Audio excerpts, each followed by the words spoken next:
বেজৰ নাকত খৰসদৃশ ঘটনা সংঘটিত নাজিৰাত। নিশা নাজিৰাত সৃষ্টি উত্তপ্ত পৰিস্থিতি। আবকাৰী বিভাগৰ ছত্ৰছায়াত অবৈধ সুৰাৰ ৰমৰমীয়া বেহা।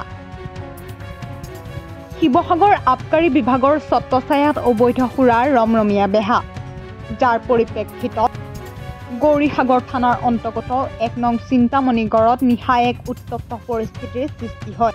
সুৰাৰ বিৰুদ্ধে অভিযান চলাবলৈ ওলাই আহিল গাঁৱৰ ৰাইজ। ১ নং চিন্তামণিগড়ৰ দিগন্ত কলিতা নামৰ লোকজনৰ গৃহত দীৰ্ঘদিন ধৰি বিলাতী সুৰাৰ ৰমৰমীয়া বেহা চলি আছিল।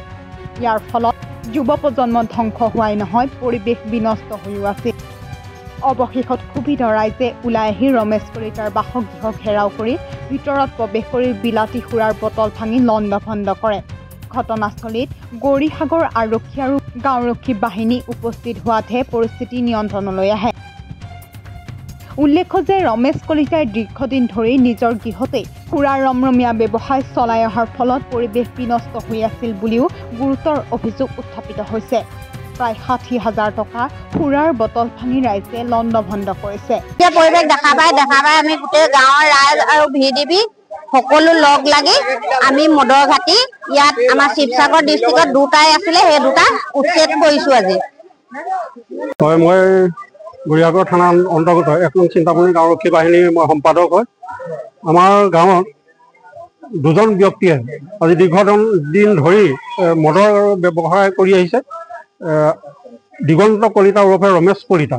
এতিয়া আমি যি ঘৰত উপস্থিত হৈ আছোঁ, ৰমেশ কলিতা ঘৰ, তেওঁ আজি বহুত দিনৰ পৰা মানে বিলাতী মদৰ ব্যৱসায় কৰি আছে।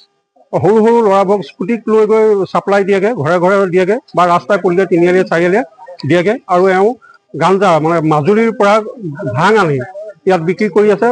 বিভিন্ন মানুহৰ মুখত শুনিবলৈ পাওঁ যে ৰাকেশ কলিতাই ভাং আৰু মদৰ ব্যৱসায় কৰি আছে। আজি হঠাতে আমাৰ কেইজনমান ব্যক্তিৰ মাজত অকণমান হুলস্থুলৰ পৰিৱেশ হোৱাত মই ওলাই আহি দেখিলোঁ যে এনেকুৱা মদৰ কাৰণে অকণমান হুলস্থুল হৈছে। ১ নং চিন্তামণি গাঁৱৰে ভৱেন বৰা ঘৰত মদ খাই গৈ চোলাই মদ খাই গৈ গাঁৱৰ দুজনমান ব্যক্তিয়ে অকণমান হুলস্থুল কৰাত আমি গৌৰীসাগৰ থানালৈ জনোৱা হ'ল আৰু ইতিমধ্যে ছাৰসকল আহি পালেহি। আহি পোৱাৰ পিছত ভৱেন বৰাৰ ঘৰতো আমি তালাচী কৰি যিখিনি মদ পোৱা হ'ল, চোলাই মদ পোৱা হ'ল, সেইখিনি পেলাই দিয়া হ'ল, তাৰ পাত্ৰখিনি ভাঙি দিয়া হ'ল।